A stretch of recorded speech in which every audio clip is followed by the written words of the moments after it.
Mga ka-RSP, alam nyo, tuwing may minor de edad na nasasangkot sa gulo o paglabag sa batas, hindi maiwasang maitanong ng publiko, paano nga ba sila pinoprotektahan o pinapanagot ng ating sistema at ano ang tamang proseso pagdating sa kanila?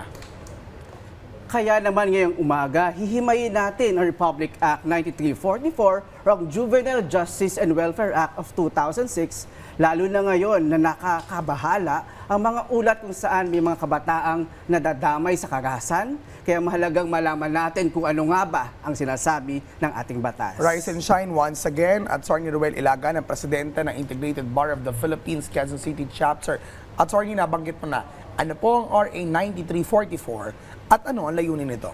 So yung RA 9344 Juvenile Justice Welfare Act, it was enacted in 2006, but we all remember it was amended by RA Okay.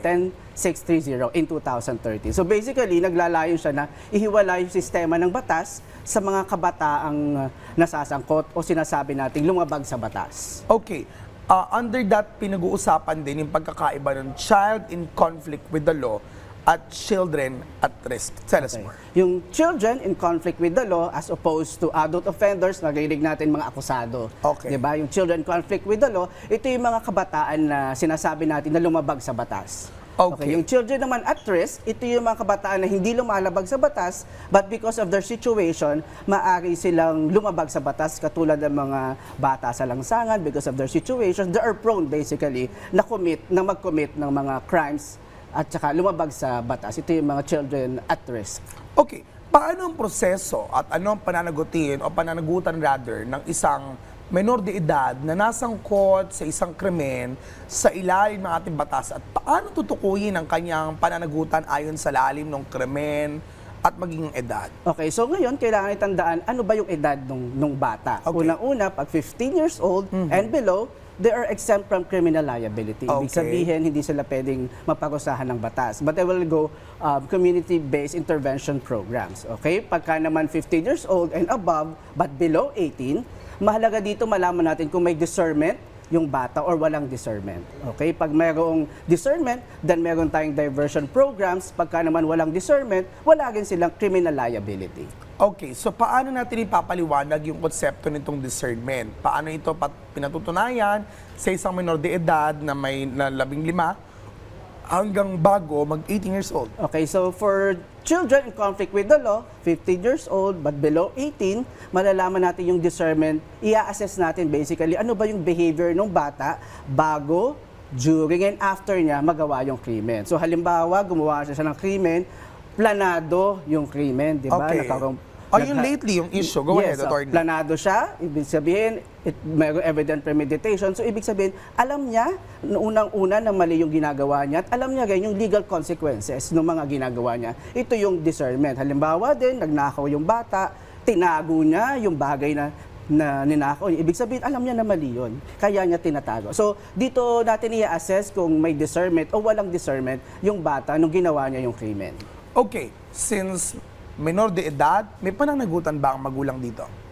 General rule, of course, walang pananagutan yung mga magulang specifically sa criminal liability dahil yung criminal liability, personal yon doon sa bata. Okay. But there are certain instances when the parents will be civilly liable. Ibig sabihin, doon sa mga damages, kung mapapatunayan, for example, na naging negligent yung mga magulang, then yung parents pwede silang maging liable civilly. Okay. Now, ano po ang pinaka-worst case scenario for 15 to 18 years old na sangkot sa ganitong klaseng mga kaso? Okay, sa ilalim ng ating batas, dahil nga meron tayong Juvenile Justice and Welfare Act, pagka 15 years old and below 18 with discernment, you will undergo diversion program. Kasi Okay. sinasabi natin, yung sistema natin is not retributive. Ibig sabihin, yung sistema natin hindi para parusahan yung nagkasalang bata, but to restore them or to reform them. Kumbaga, reformative justice tayo or restorative justice, bibigyan natin ng disiplina, integrate natin muli yung mga bata sa lipunan upang maging maayos silang mga tao. Attorney, kung halimbawa ang krimen niya ay umabot ng, halimbawa, yung ganyang ginawa is usually kapag adult, 18 years old and above, 10 years, 20 years sa pagkakakulong, pero siya ay gumawa nito nung 15 years old siya.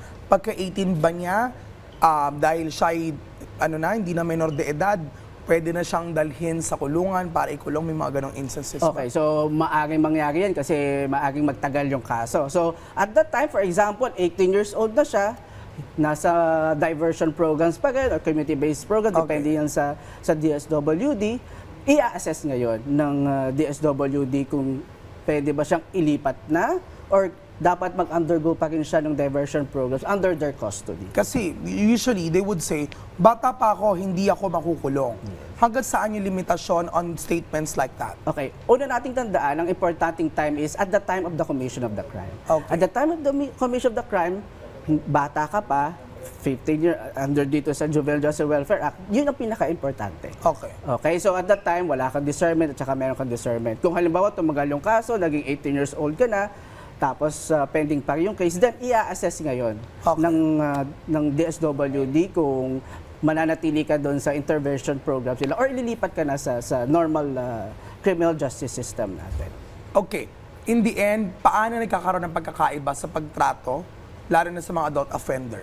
Pag yung offender is an adult, una-una, kung lagi natin narinig, tinatawag silang akusado. Okay. Pangalawa, ang layunin pagka-adult offender is parusahan. Okay, retributive justice basically. Pagka bata, yung children in conflict with the law, ang layunin natin is to reform them. Restorative justice, reformative justice, yung reform natin para maging maayos silang mga individual na sa ating lipunan.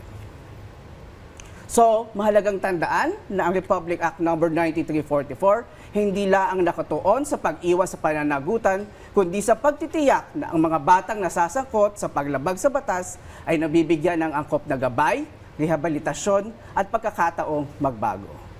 Sa susunod na Legal Ba, muli tayo magbibigay linaw sa mga usaping legal na mahalagang malaman ng bawat isa. Ako po muli, si Attorney Roel Ilagan. Maraming salamat, attorney, sa pagbibigay kaalaman sa amin. Muli pa natin nakasama, attorney Roel Ilagan.